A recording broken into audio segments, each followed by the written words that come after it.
Wanna talk? So let's talk. Yeah. Talk. You wanna talk?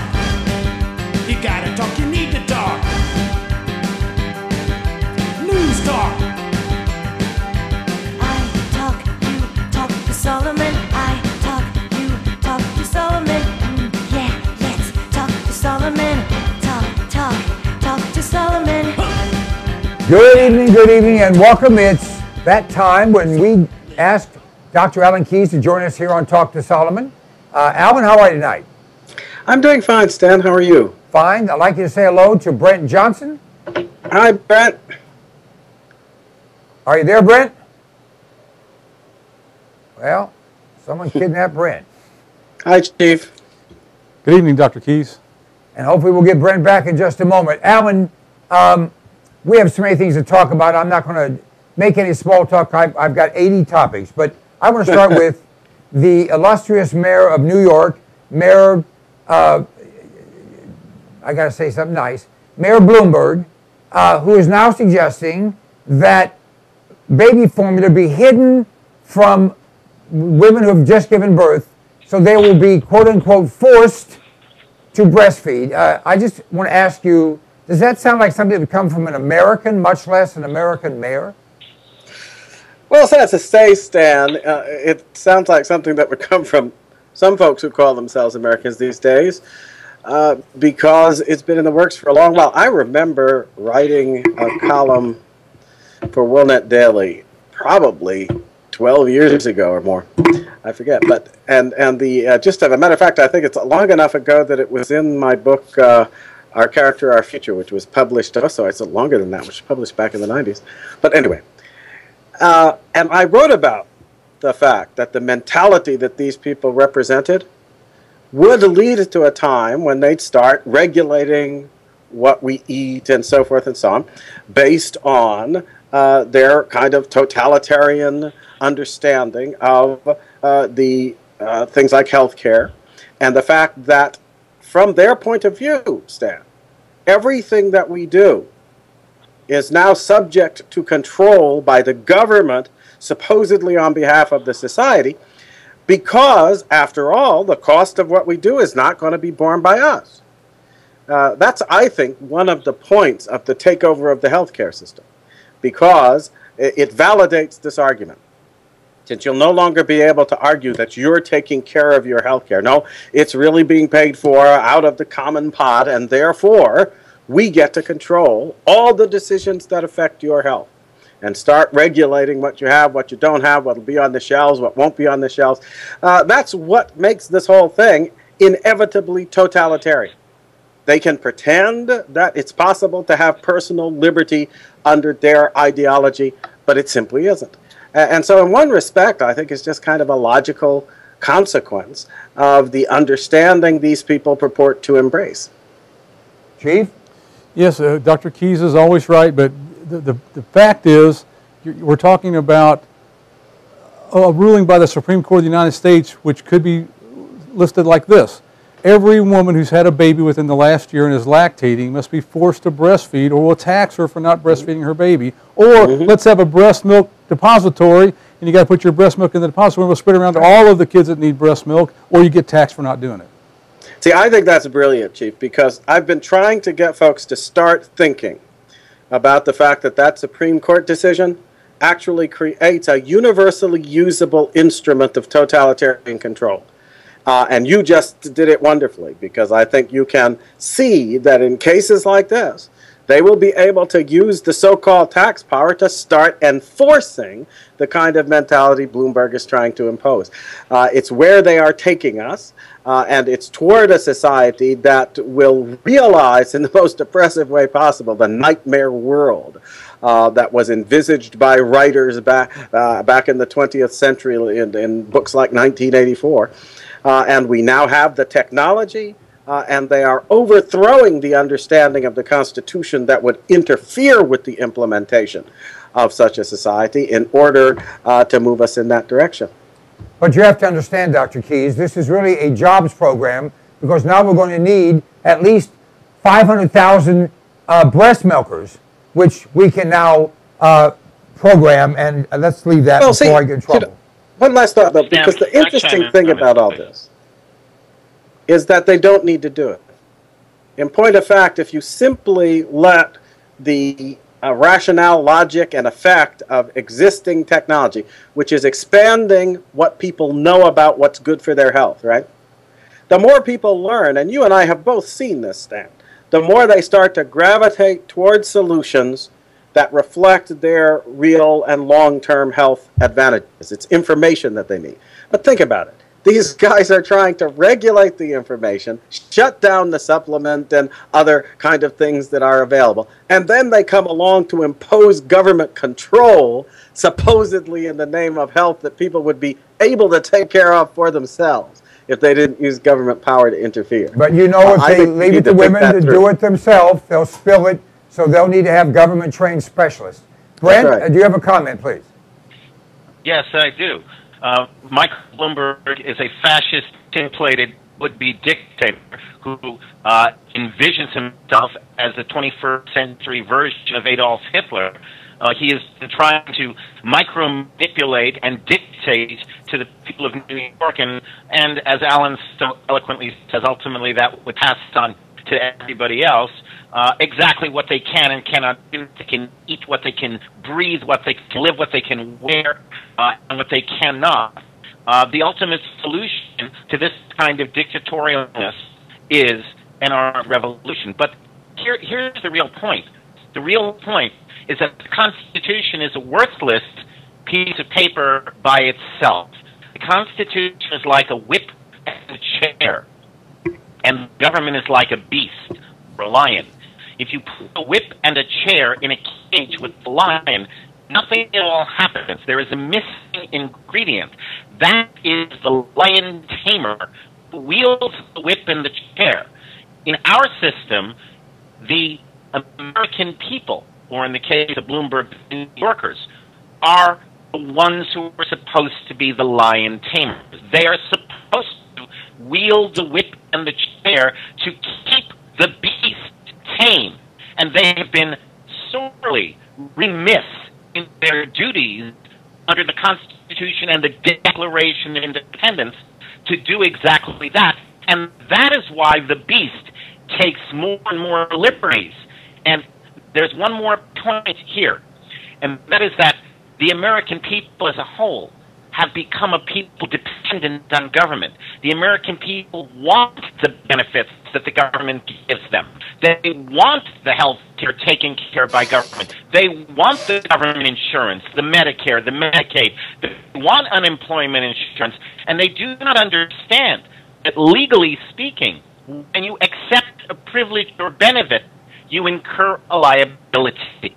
And the liability in this case is you give up your freedom to choose. If you want to oppose this, you must stop suckling on the government teat. You must stop taking from the government and do it yourself the way our original founders, the individualists, did. Take care of yourself without government, then you have the high ground. Then you can say no to fascists like Michael Bloomberg. All right, I'm going to move to the next topic, although it was a wonderful summary there. We all watched, listened, and read about the travesty, the tragedy, the insanity that took place in Aurora, Colorado, as a young man who had an unblemished record, had done everything right, who had only a traffic ticket to his name, somehow morphed, we're told, into this diabolical cartoon character, only he used real guns, and destroyed 12 individual lives, 59 directly affected lives, and millions of people who will be affected for some period of time, maybe the rest of their lives, by what happened. Now, I can't help but look back at what happened in Tasmania, in southern Australia, at what happened in Scotland, at what happened in Canada, at what happened in England, when they were trying to disarm their public, and they had these inexplicable events that were equally horrific, and the national gag reflex was let's get rid of guns. It didn't happen here, although I think they thought it would. I'll start with you, Alan. I believe this young man, it's already come out, he was under psychotropic drugs, or taking psychotropic drugs, under psychiatric care, being handled by a person whose specialty was neuroscientific alterations, if you will. That was where he was a student, so a willing participant. I believe this man was programmed. That's my opinion, that he's still guilty, but I think this was our Tasmanian event. Your thoughts? Well, I don't know, Stan. Obviously, it's very hard because we aren't going to be able, I think, to get access to the kind of facts that would help us verify that. All I would say is that it is a thought that comes to mind. And as you look at and analyze what we are learning about these events, the incongruities certainly don't put that thought to rest, especially in a context and environment where you have an elite faction, as I call them. And I use that term, Stan, because some people just want to beat up on the Democrats and beat up on the Republicans. I hope we will start to begin to realize that we are dealing with a class mentality, if I can put it that way, that actually permeates a certain stratum of people in the society who kind of fancy themselves our leadership element, our elites, our sort of leaders, the would-be aristocrats of America.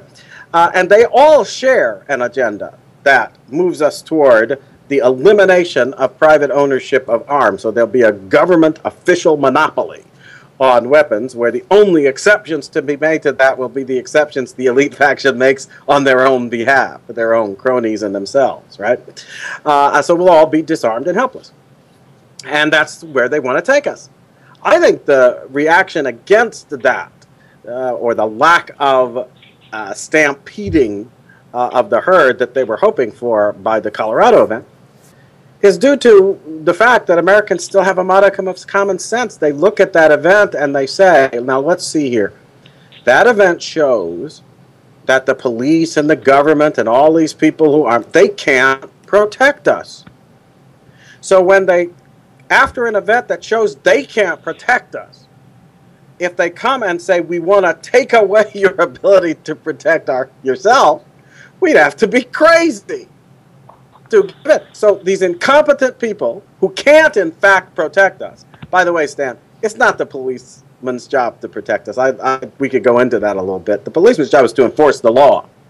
And by enforcing the law, to establish the guardians in the hearts and minds of people that are actually our real protection, the real bulwarks against this kind of behavior. But leave that aside. Most people have the common sense to understand that in the wake of this egregious demonstration of the government's failure to protect you, you have to then look with deep suspicion on these suggestions that you are to be stripped of your ability to protect yourself and your loved ones in whatever given situation. Having therefore, been led by this suspicious response to an event that obviously proves the need for personal protection, I think people have very open minds about the possibility that there are other suspicious aspects to this whole set of events. But on the other hand, I think that most people are like me. I'm always reluctant to reach any hard and fast conclusions when I don't have real facts and evidence in front of me. And I fear, Stan, we live in a society right now where great pains will be taken to make sure we never get the access to such facts. All right, Chief, I know you're ready to go on this one. Well, first of all, recently, in the last couple of days, two of our neighboring towns to Indianapolis, Pendleton, Indiana, and Fortville, Indiana, their officers tried to apprehend a gunman, and he fired upon them and struck one of the Fortville officers. So I want to send out my goodwill wishes to Officer Cox of the Fortville Police Department. Hope he gets well quick. He was struck in the hand with a bullet. But also the Second Amendment was put into our Constitution, which gives every American citizen the right to bear arms. It was put there to keep the citizens armed so that they could protect themselves from government, whether it's this one or another one. That was really the intent. But also it allows American citizens to protect themselves from criminal elements. The shooting in Colorado was in a gun-free zone. All of the law-abiding people that were there weren't allowed to carry their guns there. And so I'd just like to point out that I don't remember any incident happening like this at an NRA convention. Well, I go a step further. In a Walmart, in a small town, a man walked in, purchased a knife, took the knife out of the package, and just started stabbing people. He had stabbed either 2 or 3 people when one of the customers pulled out his weapon and said, "Drop the knife or I'm dropping you," and added some colorful language. Now this crazed, irrational, said, "Yes, sir," and put the knife down. If somebody in that theater had pulled out their .40 caliber Glock like I carry and said to this guy, not "would you," not "might you," but had just started firing every round in your 13-round magazine with 5 more in your pocket, I promise you this guy would have shown you his Pelosi and headed out the door.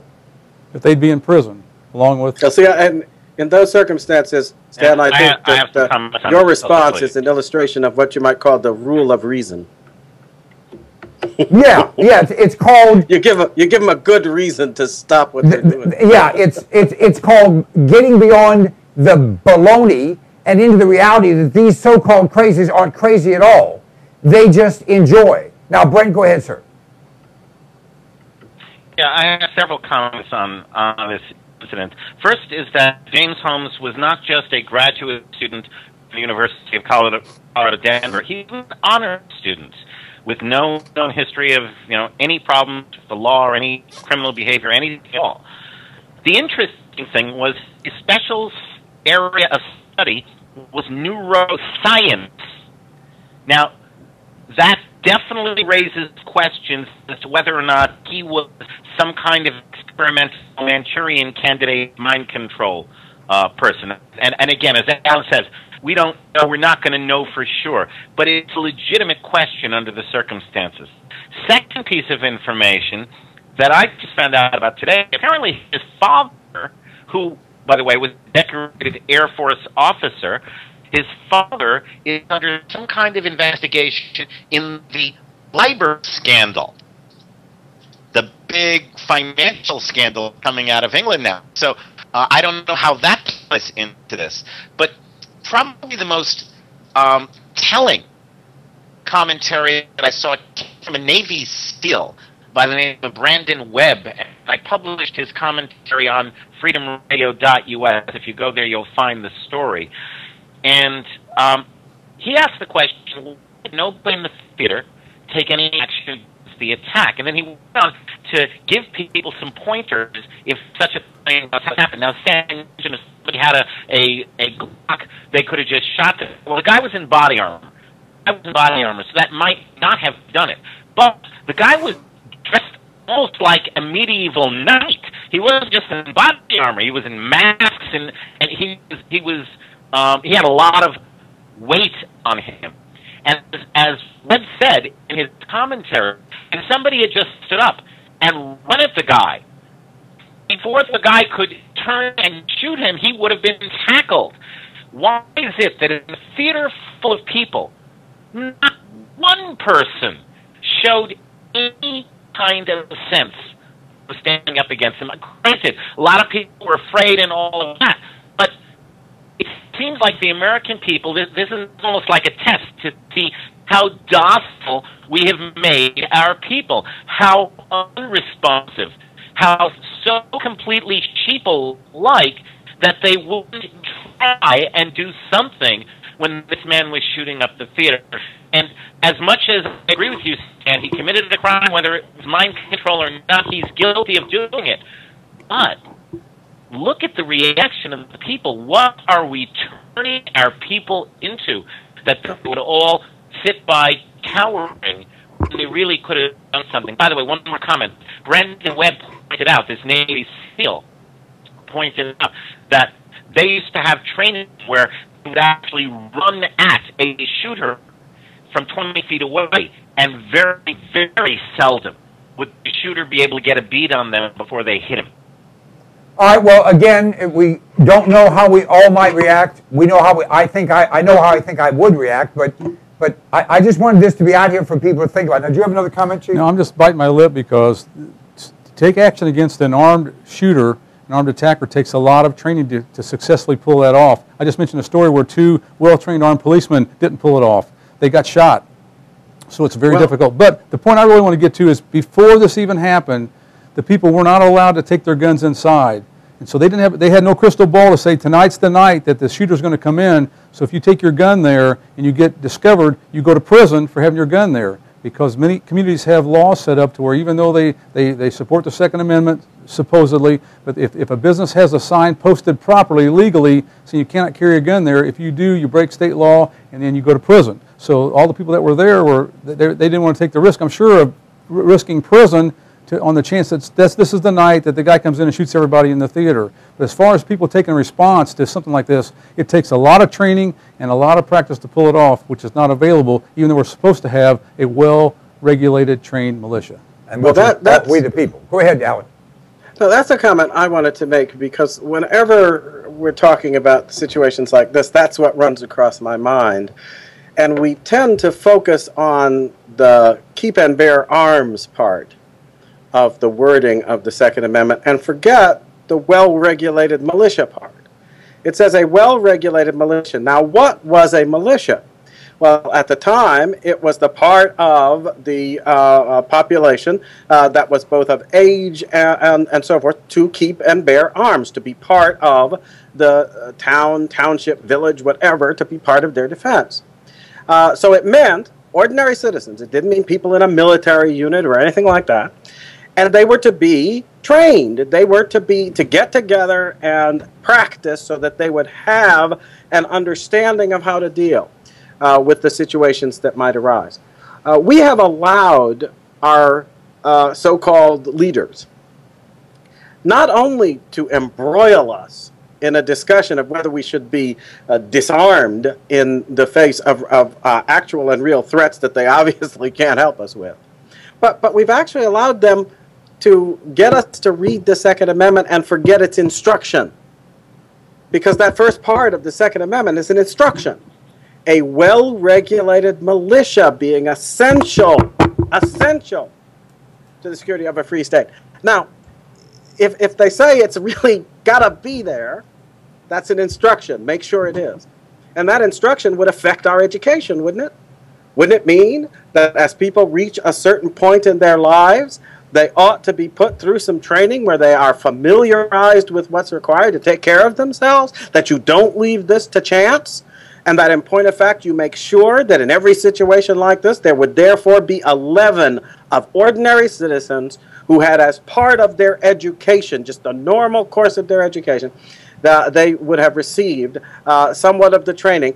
And that training, by the way, I think affects you psychologically. Right? So that instead of being at a loss, you do have some exposure that will give you the confidence, maybe not to rush into the teeth of the guns, but if a situation arises, his back is turned and other things, you won't have an invincible fear of doing something. But in the absence of that kind of regularized exposure of our citizens to the mind and training of self-defense and defense of others, I think it's kind of hard to expect that you're going to have that yeasty leaven of people who will keep their wits about them in a situation like this and be able to do something. And that's why I've always favored, as I think the founders certainly would have, that at the state and local level we ought to be implementing what is required so that we will have a well-regulated militia that extends as a leaven throughout our society, not just into some specialized group of professional police and military people. Well said. In fact, I believe we should use the golden rule. Hold on just a minute. The golden rule is do unto others, you'd have them do unto you, but do it first, do it often, and make damn sure they don't forget it. I believe that this gunman only had 2 eyes, and he had to be looking in some direction. And whatever direction he was looking, if we had people like Chief Steve, if we had people like Brett, and frankly, if we had people like Alan and I, if that guy was looking someplace else and aiming a gun, I'd have jumped on his back and I'd have broken his neck, and I'd have felt good about it. At any rate, we're going to take a break. When we come back, Brent, we'll get right back to you. This is Talk to Sullivan.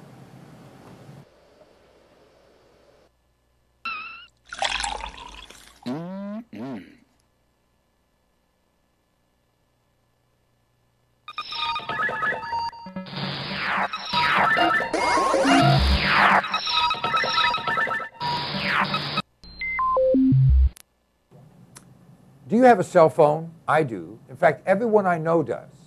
There's only one problem with cell phones. They're too damn high. You remember that guy. With me is Ted Williams, one of America's experts on cell phones, and a guy who's been responsible, along with his company, for hundreds of thousands of people saving money on cell phones. Ted, thank you for joining us. Talk to us. Well, I tell you, Stan, right now, every dollar a person can save is a dollar earned. I'm telling you, in this economy, the price of gas and the unsure situation with employment, our business is tailor-made, and our cell phone packages are tailor-made to help everyone out. All right, let's state a few facts. Unlimited service isn't unlimited service anymore, right or wrong? It's right for a lot of the big carriers that you're familiar with, but our company has got truly unlimited talk, text, and web. We don't slow speeds down. We don't charge you after 1 or 2 gigabytes. It's truly unlimited, running on a nationwide network with roaming options if people want it. And to get unlimited service, which many people use today in their business, you're going to spend $120, $130, $140. How do you compare? We've got plans that start at $20 with rollover minutes, and our truly unlimited talk, text, and web plan is $59 a month. Again, no limits on the data, and the exciting thing is you can earn, as a customer, you can earn free service by simply referring a few customers to us. That earns you free service potentially for the rest of your life. Now, let me make sure I'm hearing this correctly. Without paying money, without being in the business, simply, if you're a customer, at whatever the customer costs are, and I assume there are no deposits or that type of thing, that if you refer a few friends and they get service, you can earn free service for yourself? Absolutely. It's, as you said, no contract, no deposit, no credit check. And we have many payment options. They can be auto-billed, auto-debited, phone in and make your payment over the phone, or, you know, a lot of options on how to pay the bill. But truly unlimited talk, text, and web available to you for $59 a month, and if you refer a few friends, totally free. Now, 2 other questions. You said roaming is an option. How much does it cost? If you have unlimited nationwide roaming, it would be an additional $20 if you So if you're, you need you're it. still But- only $79. Correct. But you may not need it because we are on the nationwide network. Okay. And the second thing is, do you only have dial-up phones that you have to carry in a suitcase, or do you actually have the latest and greatest Droid phones? We have Android phones are the hottest selling items right now on our site, but we also cater to those people that all they have a need for is a simple flip phone. So you can go from, you know, from the top of the line phone to a free phone. And are you competitive on those prices? Absolutely. The phones, most people don't realize this, but the phone prices you hear on television are tied into contracts. We don't have a contract.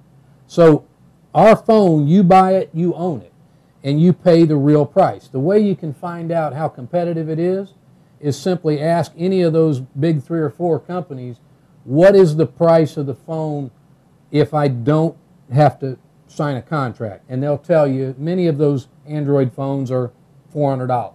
There you go. All right, folks, you can get more information by dialing 1-800-299-8362, or just go to cpnlive.com and click on the icon that says Get Free Phone Service.